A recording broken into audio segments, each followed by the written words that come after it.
नूर झरी हो जई है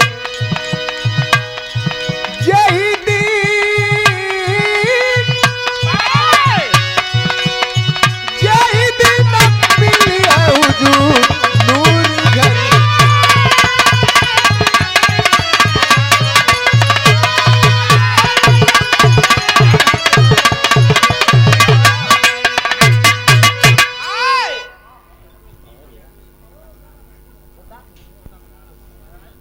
छोटा बघाड़ा से आदरणीय आप दीपू यादव जी, आपकी ओर से 51 रुपए का आशीर्वाद, आपके बार बार प्रणाम बा। ऐसा ही शांति बना के आप लोगन बैठल रहे।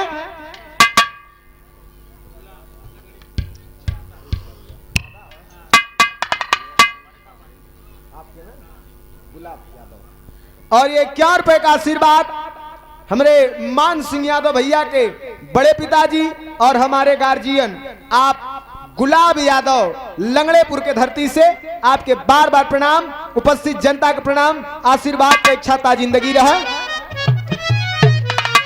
एक छोटा सा प्रसंग आप लोगन के बीच में प्रस्तुत बा और मन कहानी का भी आनंद आप लोगन के आ जाई और कुछ भगवान का चर्चा भी हो जाई। अजय भैया के वीर रस का आनंद चाहिए, उ लोगन के वीर रस का भी आनंद मिल जाई।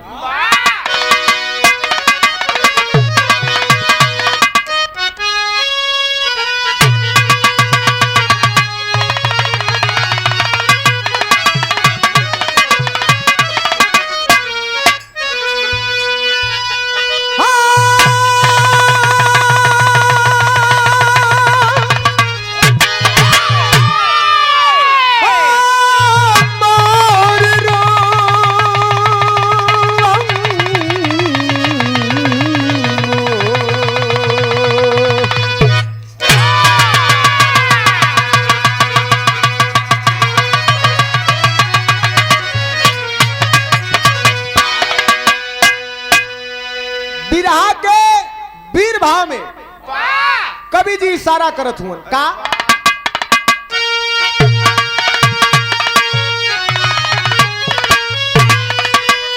तो हो गया, अरे हो गया पंच विध्वंस रावण का जब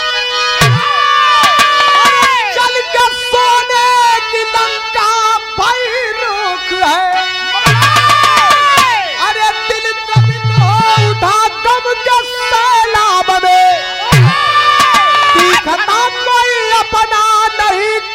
है अरे कस कमर तब से तरुणी तरुण है कहां हे पिता जंगभूमि में जाऊंगा मैं।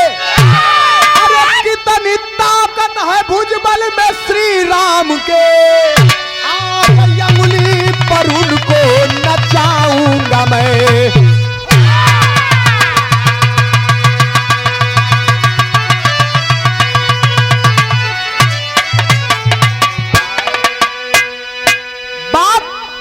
युग का है, मर्यादा पुरुषोत्तम श्री रामचंद्र जी के और प्रकांड विद्वान महाज्ञानी महापंडित रावण, दोनों लोग का लड़ाई लगल हो कहां? लंका में। लंका में लड़ाई लगल हो और यह रोज एक एक सेना रावण का मारल जात है। एक से एक वीर, एक से एक धुरंधर मार गईलन। चिंतित रावण बैठल हुवन, सोचत हुवन कि अभी लंका में लगा था कौनो वीर ना रह गई न जो कि राम से लड़ाई ले सके, श्री राम का सामना कर सके। लंका में केहू वीर लगा था ना हो। देखा मर्दे का बात होला, मर्द आदमी रही तो बतिया पे मर मिट जाई। अबे हैन का ले ले बाड़ा ही करबे करी है, चार बात बोलबा तब वो ही कर दी है। नहीं तो ना कहत है ए भैया। विभीषण का बेटा रहल तरुणी सेन, जब उस सुनला सोकर कान में बात गई हो तमतमाए के खड़ा भयल रावण के सामने कलश किए, दादा का बोलत हुआ? कला की का बोलत है? कतन की कहला है कि केहू लंका में बीरा ना हो। कल हाँ बेटा, कल कि अगर आपका आदेश हो जाए तो मर्यादा पुरुषोत्तम श्री रामचंद्र जी के सामने मैं जाऊंगा लड़ने के लिए, और कितनी उनके भुजबल में ताकत है आजमा लूंगा उनको। रावण कहलन कि सुना, पुरनिया एक खिस्सा कहले हुआ कि बड़ बड़ बहल जाए, वह तोहार खिस्सा है। बड़े बड़े जोधा मार गए, तू तन्नी बुढ़ का लड़का जाके कहतुआ हम लड़ाई ले जाके बहरे अपन खेला कूदा, इस सब से तोहके का लेवेला देखे। लेकिन देखा एक लाइन गीत लगल,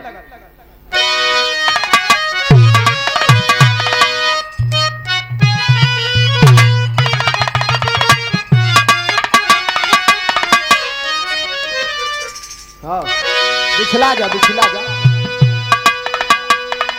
ऊपरा काई ना लगल है, सरक गल है। देखा वो जमाने में स्वर्गीय रामदेव गुरुजी, स्वर्गीय बुल्लू गुरुजी का जब बिरहा होए तो बड़ा कटी कटा होए। देखा रहल है हम ज्यादातर बनारस अवहर के क्षेत्र में ज्यादा गौले हर, तो कबो काल हम चली आईला तो आप लोगन का दर्शन हो जाला, सीखे के मिल जाला। यहर का जवन गीत होई तवन आप उ लोगन से सुनल करिहन, और वहर का जवन गीत है तवन आप लोग हमसे आनंद लेत रहिहन। और जवन त्रुटि हो जाए गावे में चाहे बोले बतियावे में, तो हम मंच पे भी क्षमा प्रार्थी है या जनता से भी क्षमा प्रार्थी है। काहे कि यहाँ सब लोग हमसे बड़ा है, हम ही छोटा है। आदरणीय हमारे जगदीश बाबू जी बैठल हुए और सपना पाल जी, आप भी हमसे अग्रज हैं। हाँ बड़ है, गायकी में भी बड़ है। नहीं देखिए वो बात की बात है, गायकी में जूनियर जीनियर सीनियर और जूनियर नहीं, शिक्षा की महत्व होती है। अच्छा चला आवा, यही सब तो हम लोगों से सीखे के मिला ना। बुल्लू गुरु कहा है, बुल्लू गुरु कहा है कि एक बात अरे बड़ी सजनी गठिया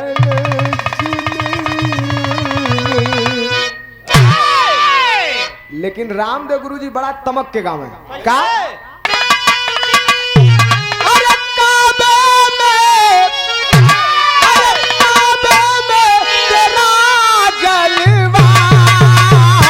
काशी में नजारा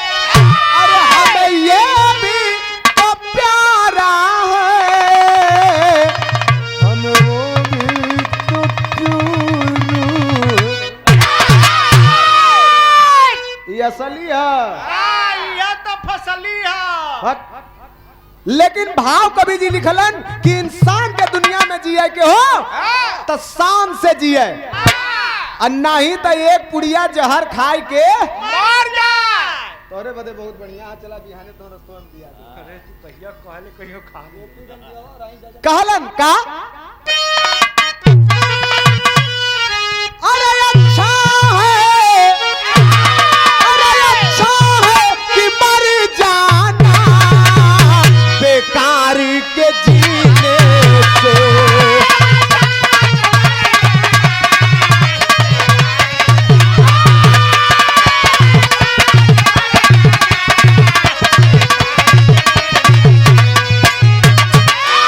तो अच्छा है कि मर जाना अरे बेकार के जीने से, अरे पत्थर पे उगे मोती मेहनत के पसीने से।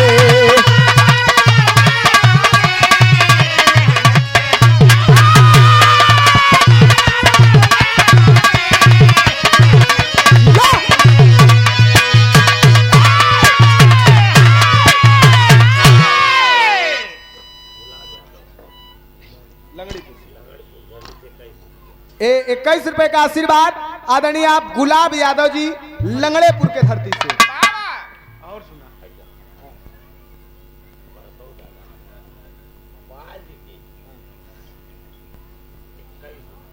और 21 रुपए का आशीर्वाद काव्या के हर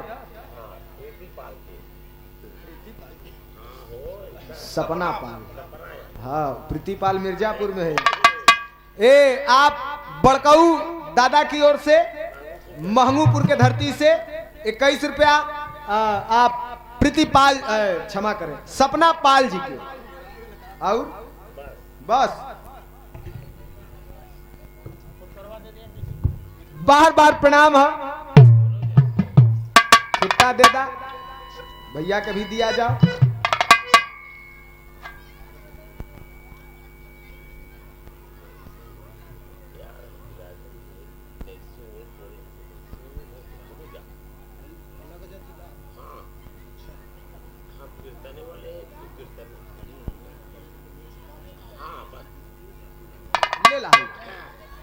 ले ला वर का दे देना। ए भैया रावण से कहा था तरणी सेन का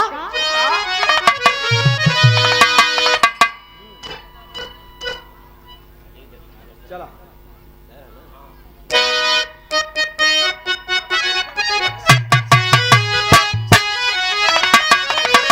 कहा कि भर करके जोश जिगर में तब करुणी से न बोला, हे पिता मुझे आज्ञा दो, हे नैन उगलते सोला।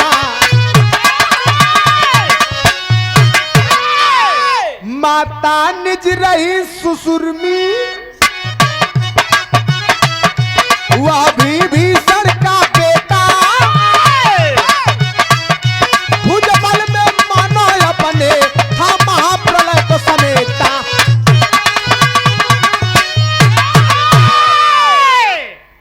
सुसुरमी का पुत्र मेघनाथ विभीषण का पुत्र ललकार के कलश की सुना, हमके रोका मत या देश दा, जे हमरे खानदान के जे विध्वंस कैले हा ओकरा ही खून से हम लंका के सींचब। और आप हमसे कहत हुआ कि जा खेला कूदा, लड़ाई का बात मत करा, तो सुना वीर के कोखी में वीरे जन्म लेवल। एक बात बड़ा ललकार के कहलस का बदल गया।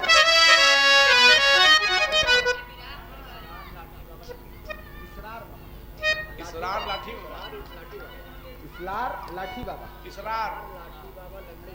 लंगड़ेपुर के धरती से परम श्रद्धेय इसरार लाठी बाबा, आप बाबा जी की ओर से 51 रुपया बाबा जी के चरणों में कोटिशः नमन है, दंडवत है और उपस्थित जनता को प्रणाम हो। का कहलस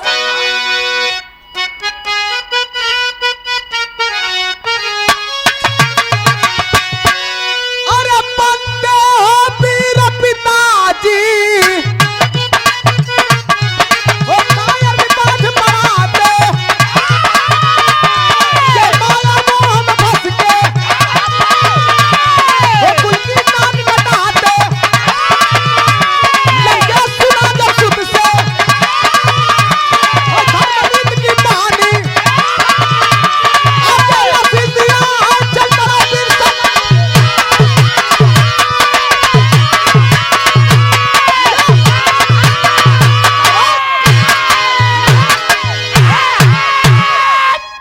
असल तू भी रस में मत हुआ सेट करना भैया।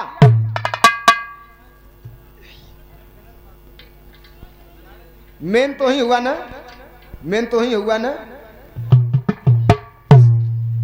मशीन तो हार बजावत के हुआ और है, ऐसे तो हार मशीन बहुत बढ़िया है भाई। अब यहाँ का मशीन तो हार बहुत बढ़िया, घरे वाली कैसन हुई, घरे वाली और बढ़िया तू ही जनबा।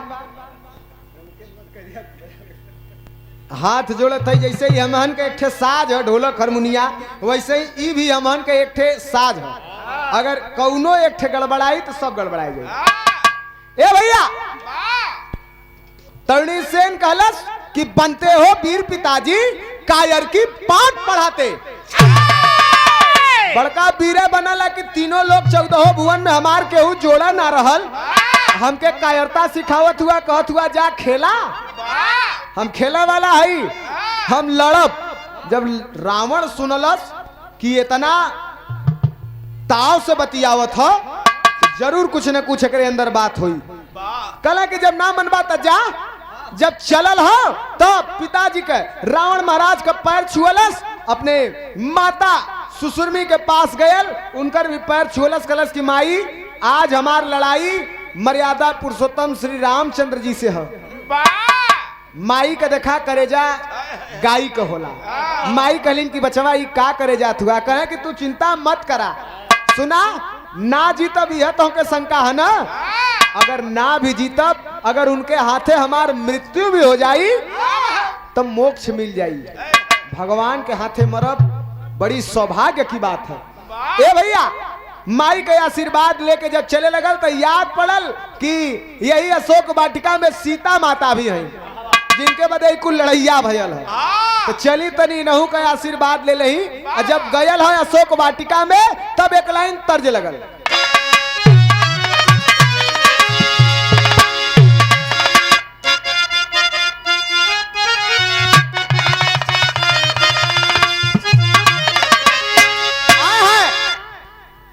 देखा पुरान चीज बड़ा मजेदार होले।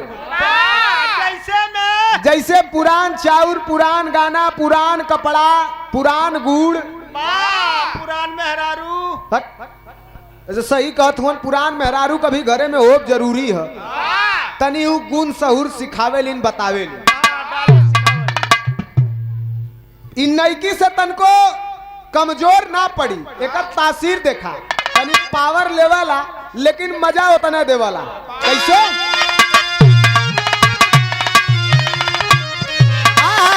कि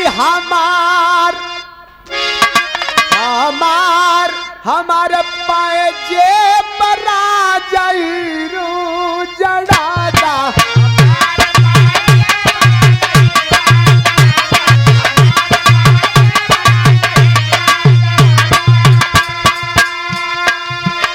अरे झूलनी पे उड़नी जहाजिया बनादा, हमारे पाए जे बरा जाइरा जड़ादा।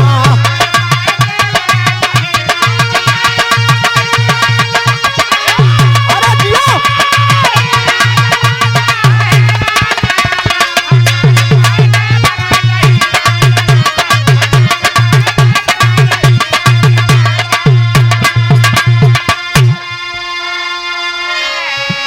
लेकिन जब अशोक वाटिका में पहुंचल है तब कैला सका।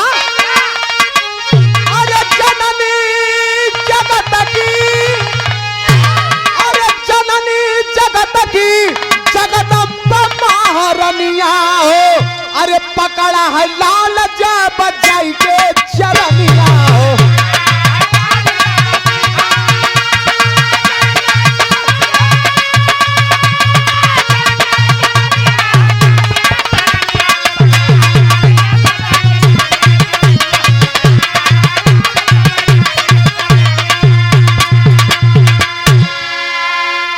महंगूपुर के धरती से बड़काऊ दादा, आपकी ओर से 21 रुपए का आशीर्वाद। और दादा का एक ठे बात बतौलन है कि जवन ज्ञान मेहरारू से मिलल उ केहू से ना मिलल। ऐ सच्चाई है। मेहरारुआ के ज्ञान से तुलसीदास विद्वान हो गई। विद्वान हो गई।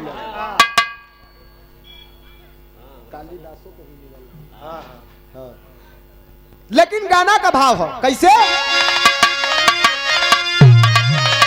अरे तयंग यंग जंग के, अरे सजाई करके भेस हो, अरे हिल महाकाल यवनी अंबर यशेष हो।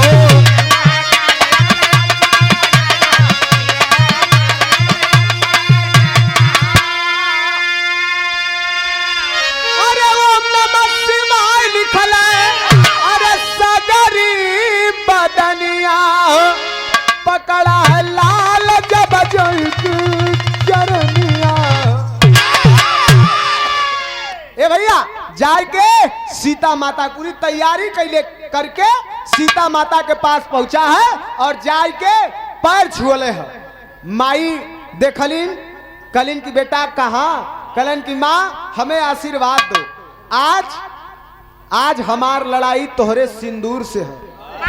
मतलब कह आज भगवान से हमार लड़ाई है, लंका के तरफ से, रावण के महाराज के तरफ से हम जात ही लड़े तोहरे पति के सामने विरुद्ध। सीता जी कहलिन की लड़िका है, भगवान एक तीर में खत्म कर सकल, लेकिन एकरे बचाव के लिए एक कुछ न कुछ उपाय कर दही जो कि एकर जान बचल है भले हार जाए। सीता माता अपने गले से एक ठे माला निकलले हैं और मलवा पहिरा दिलिन।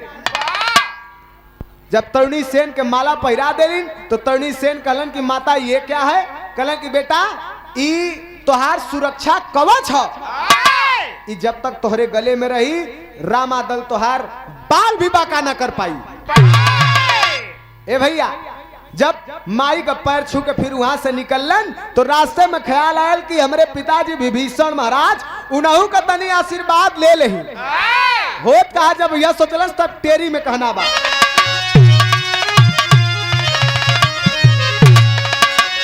अरे तय अपने से गईला हारी हीरावा,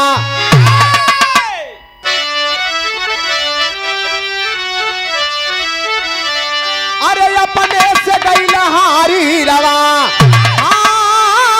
अरे अपने से गईला हारी हीरावा, अरे भेद को जान विभीषण माला लिए उतारी,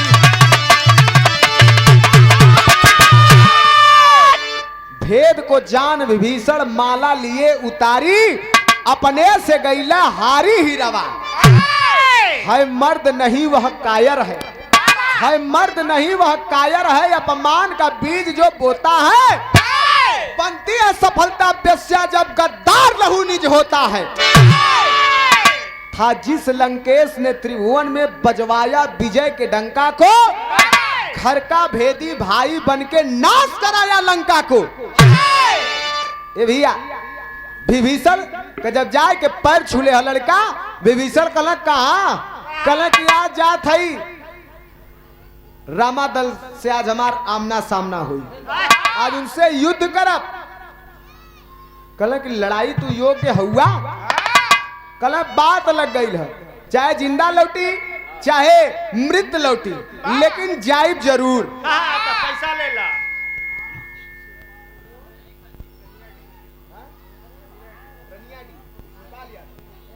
शिवपाल यादव भैया आप रनियाडी से 51 रुपया, बार बार प्रणाम।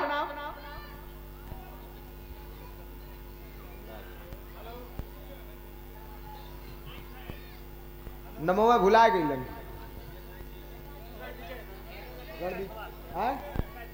कैथवाल के धरती से आदरणीय आप रण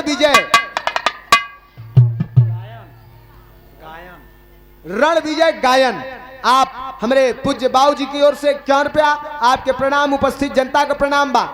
विभीषण कलन की ना मनबा कहे नहीं, कहीं कैसन माला पहनले हुआ, कलन की सीता माई देले हैं, कलिन की तोहार सुरक्षा कवच है, जब तक तोहरे गले में रही रामादल तोहार बाल भी बाका ना कर सकता।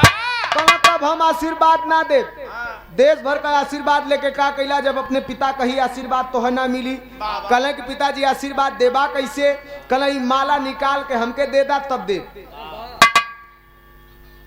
तरणी सेन कलश की छल तो करत रहा है, लेकिन आज अपने लड़का के साथे भी करत हुआ। कल तू जा तब ना देबा आशीर्वाद, ई माला देबा तब आशीर्वाद दे। कल तोहार आशीर्वाद हमके लेना है, ई माला तू ले ला। माला निकाल के गले से दे देलन और विभीषण तथास्तु कह के भेज देलन। जब भेज देलन तो उ लड़का चलल जब लड़ाई के लिए, तो लड़ाई में जाए के पहले एक ठे काम कर देहलस। का कैलस? तर्ज लगल।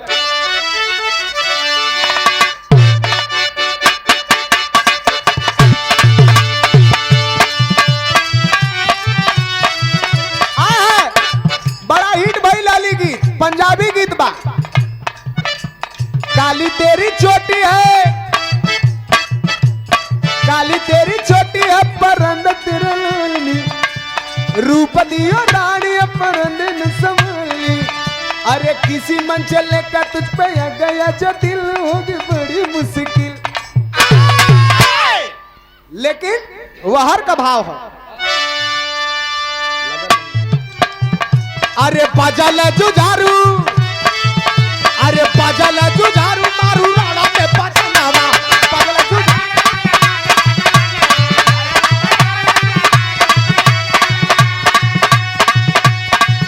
अरे जंगी जवान कैला जंग कैला नामा, जंगी जवान कैला जंग।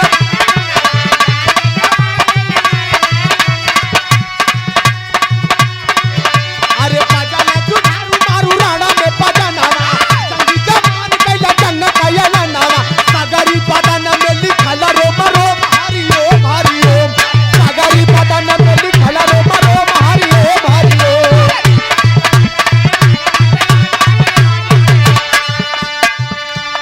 ए भैया लड़ाई के मैदान में आए के खड़ा हो गया।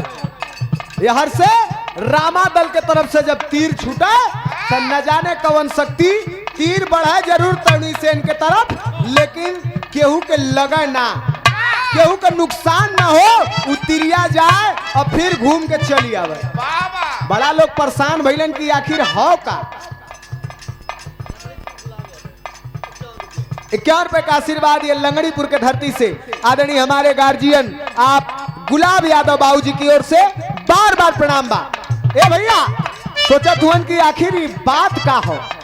विभीषण कलन की बड़ा चालाक हो। कला का भयल कला एक चालाकी तो हम नाकाम कर देली, लेकिन ये दूसरा चालाकी ऐसा कैले हा कि रोम रोम में करे शिव हरे गुजत है। यहाँ तक रथ के झंडा पे शिव हरे, रथ के पहिया में शिव हरे, पूरी सेना में शिव हरे, रोम रोम में शिव हरे गुजत है। यही वजह से कोई भी वार करे पे असर ना करत है। होत कहा अरे करी के लड़ाई सब भाई में बेहाल हो।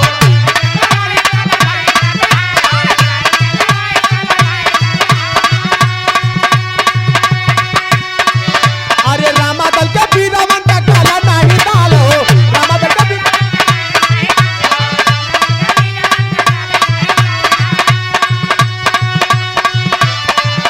अरे करी के लड़ाई सब भाई में बेहाल हो, रामा दल के वीरवन का काला नहीं डाल हो। सगरी अरे बनावा से घेरा बना धरा दियो क्यों हरि ओम हरि ओम, बनावा से घेरा बना धरा दियो ओम हरि।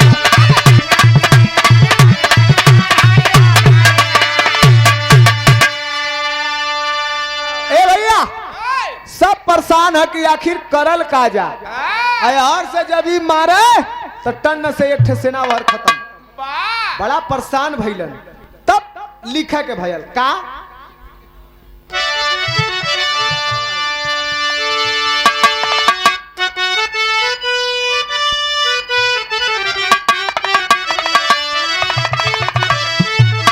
वाह वाह वाह वीर हुआ। कवि जी इशारा करत हुए उ लड़का के वीरताई का का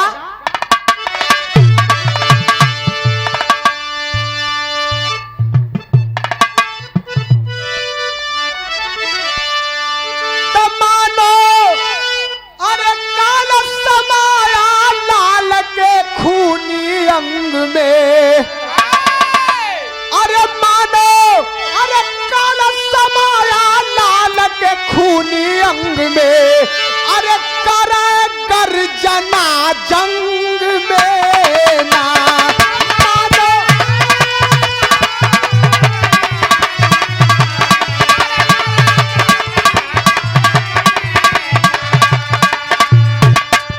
भालू बंदर करे छिगार भाग गिरा जमी परवार।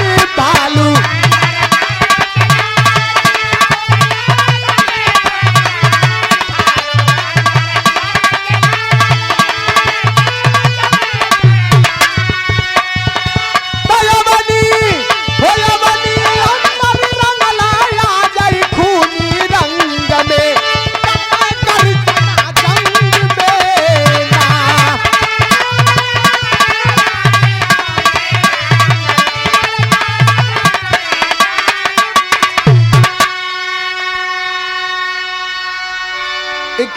आशीर्वाद आदरणीय आप बनारसी लाल यादव जी, आप हमारे गार्जियन महोदय, आपकी ओर से 101 रुपए आपके बार बार प्रणाम। उपस्थित जनता के प्रणाम। आशीर्वाद का इच्छा ता जिंदगी रहे। ए भैया सब परेशान है, नल नील हनुमान जी, सुग्रीव, अंगद, जामवंत, सब लोग सोचा था कि का करल जाए, लेकिन यहाँ पे पहपट में कहना है।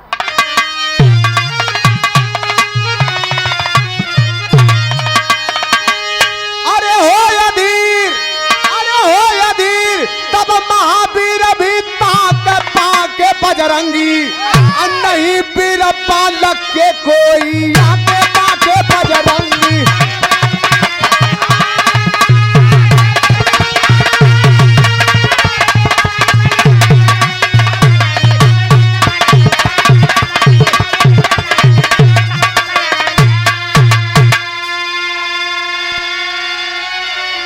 अरे जामवंत सुग्रीव अंगद नल नील बलकारी हो, अरे हो के मूर्छित गिरे जमी पे, अरे खा के चोट करारी हो।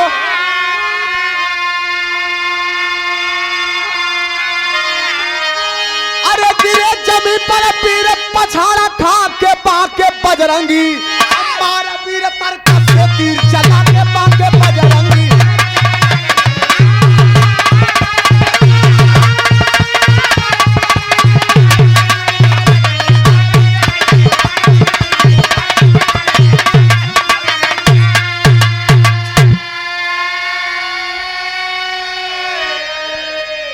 लंगड़ेपुर के धरती से परम आदरणीय आप गुलाब यादव जी 21 रुपया आपकी ओर से, और परम श्रद्धे महंगूपुर जगतपुर के धरती से बड़काऊ दादा 21 रुपया का आशीर्वाद। बार बार प्रणाम है। उपस्थित जनता का प्रणाम बा। आशीर्वाद के इच्छा ता जिंदगी रहे। ए भैया जामवंत, सुग्रीव, नल नील सब परेशान हो, आधा रामादल मूर्छित होके गिरल है। लोग सोचत हुन कि का करल जाई, आखिर कौनो तो उपाय होई जैसे कि ई पराजित होए। होता क्या है,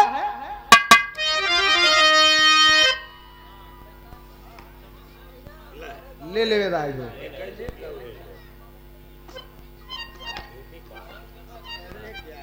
पाल तो के बहुत जमगल है, सपना पाल है।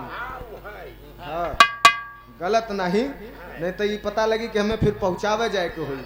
21 रुपया का पुरस्कार केकरे तरफ से, बड़काऊ दादा महंगूपुर से जगतपुर, आपकी ओर से 21 रुपया का पुरस्कार। ये हमरे आप बहुत बहुत धन्यवाद। ये हमारे लिए समझ ला कि अमूल्य आशीर्वाद मिल गए। आप सपना पाल जी, आप बिरहा की बहुत ही सुंदर और शालीनता और शिक्षित कलाकार, आपकी ओर से बहुत बहुत प्रणाम हो और आशीर्वाद की इच्छा हो, आपको आशीर्वाद मिलत रहे। आवा होता हो।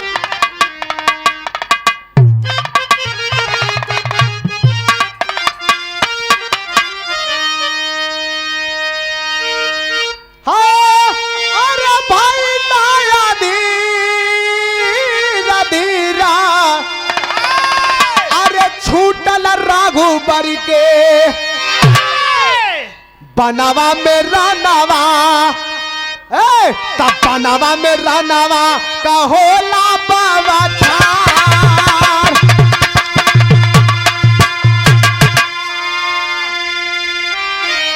अरे भागे जाना नहीं के रामा तलक का जवानवा, अरे पहला नगरिया में खूनावा का धार।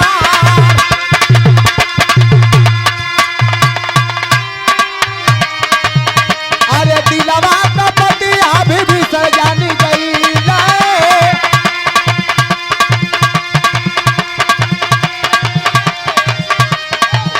अरे राम जी से बोले बचनिया दिखार।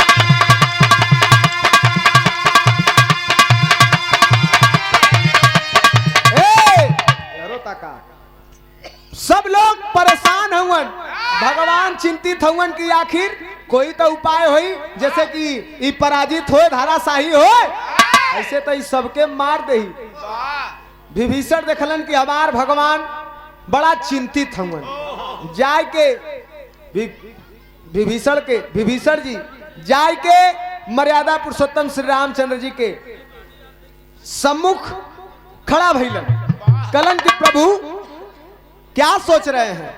कलन की सोचत है कि आखिर ई वीर के कोई भी तरह तो पराजित लिखल होई, ई कैसे पराजित होई समझ में ना आवत है। कला सरकार हर जगह हरिओम हरिओम लिख ले ह, जैसे कि कोई भी असर एकरे पे ना करत ह। एक जगह हरिओम उ ना लिखले ह और वैजे मरबा तई मारल जाई। कल कहा तब बतौलन खाली से, अरे गुरु मर्यादा खातिर पावत तलुआ में, अरे लिख शिव नाम नहीं सुना सरकार। ए भैया भक्ति के भाव में विभीषण फंस गई। भगवान से बता देलन कि सुना भेद बतावत हुन। जो सामने तरुणी सेन लड़ा था भगवान से, वो स्वयं विभीषण का पुत्र है और पिता विभीषण भगवान से होकर भेद बतावत हुन कि कैसे मराई। कहना सरकार पांव का जो तलवा हो, गुरु कुल देवता हम हन के शिव शंकर हुआ, अड़भंगी नाथ, हर जगह हरिओम हरिओम उनकर नाम लिखले है, लेकिन गुरु के मर्यादा खातिर अपने पांव के तलवा में उनकर नाम ना लिखले हुई। वही तलवा में मरबा, ओकरे पांव के तारू में जब मरबा तो वैजे से ऊ धाराशाही हुई, वैजे से होकर पराजित है। भगवान जब भेद के जनलन, तरकस से तीर निकाल के हनुमान के बाण सन्न दे मल्लन और जाए के जब तलवा में लगल हो, तरणी सेन भहराए के जब गिरल हो, धाराशाही भयल हो, भगवान धनुष बाण रखते हुए दौड़ पड़े और जाके मैदान में तरणी सेन के सर उठा के अपने गोद में रख लेलन। कलन की वाह बारे वीर, बड़ा लोगन से लड़ाई कैली, बड़ा लोगन से युद्ध भल, लेकिन तोहरे जैसन वीर और होनहार लड़का आज्ञाकारी जो कि अपने कुल के लाज के लिए हमरे सामने खड़ा हो गल, अब अभी तक ना देख ली। बेटा बहुत दमदारी से और बहुत शानदारी से नियम के विरुद्ध ना होकर के नियम में रह के लड़ाई लड़ल हुआ। हमें दुख है कि आज इस धरती से एक वीर चला जाएगा, एक वीर का अंत हो जाएगा। तरणी सेन झरझर झरझर रोवे लगलन। कलन की भगवान हमें दुख नहीं है, हमें मुहले का दुख नहीं है, हमें तो खुशी हो कि आपके हाथे हमार बन गई, हमार का गयल। विभीषण रोवत रहना। कलन की तनी से पिताजी के अगवा बुला देता। जब विभीषण सामने अलन, लड़का कलश की सुना भाई के खैला भतीजा के खैला आज हमहू के खाए गईला, पूरा घर में तू अनहार कहता। सुना हमें दुख नहीं है, हमें तो खुशी है, भगवान के हाथे हमार बन गई, मुक्ति मिल गई, मोक्ष को प्राप्त हो जाएंगे हम। लेकिन आज तोहरे भेद बतौले की वजह से तोहार दीपक बुझ गए, तोहार वंश रहली है, तोहार बेटवा रहली। एक ठे बात का हमें जवाब चाहिए तो से। का कहलन?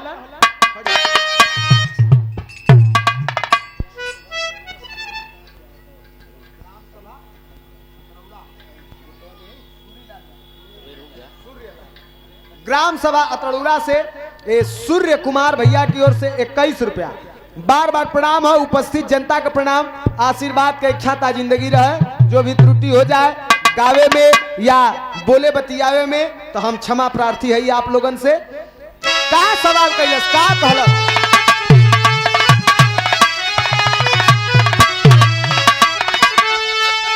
कहलस हे अरे हमारा वीर, अरे हमारा वीर जो जग में जिंदगानी के दही, अरे तो सोचा मुआले पे तो के पिंडा पानी के दही।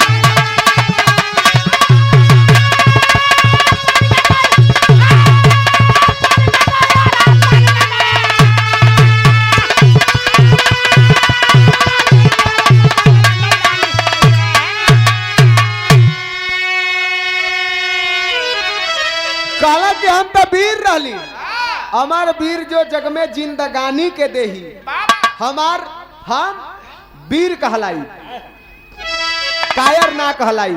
लेकिन तू सोचा हमहू खत्म हो गईली, तोहरे मुँहले पे पिंडा पानी के दही, हमार तो भगवान के हाथे बन गई, हमार चिंता नहीं है। एक बात और सुन लीजिए, क्या कहलन?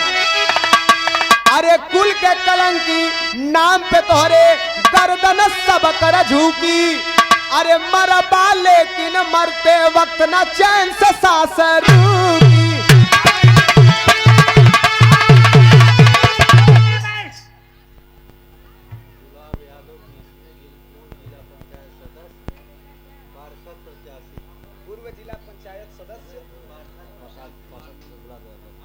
पार्षद प्रत्याशी पूर्व जिला पंचायत सदस्य वार्ड नंबर 6 आदरणीय आप हमारे बाबूजी आप गुलाब यादव, हमारे बाबूजी की ओर से 201 रुपए का आशीर्वाद, आपके बार बार प्रणाम, उपस्थित जनता का प्रणाम, आशीर्वाद का इच्छाता जिंदगी रहे।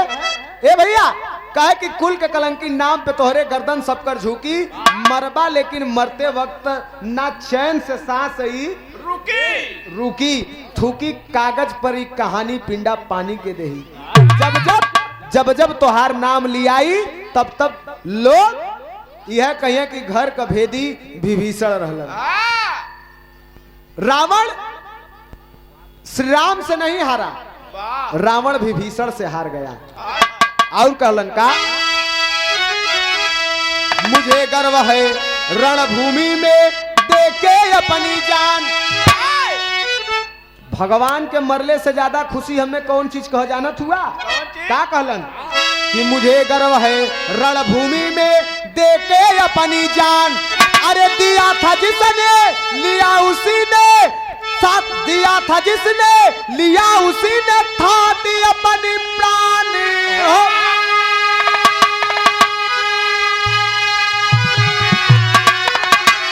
अरे शान से मीटलई कहानी पिंडा पानी के दे।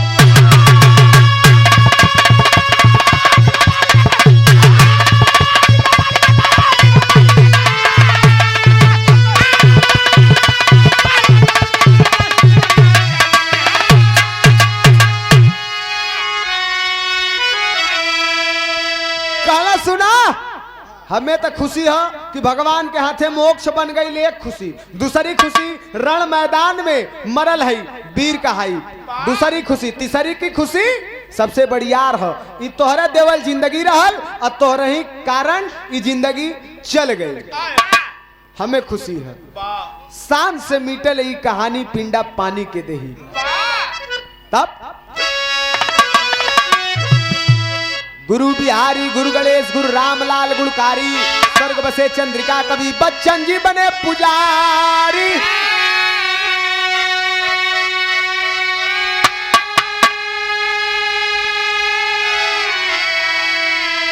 अपने से गईला हारी रवा, अरे अपने से गईला हारी रवा, परमद कवि सरवन सदगुरु के बने पुजारी। अपने से गईला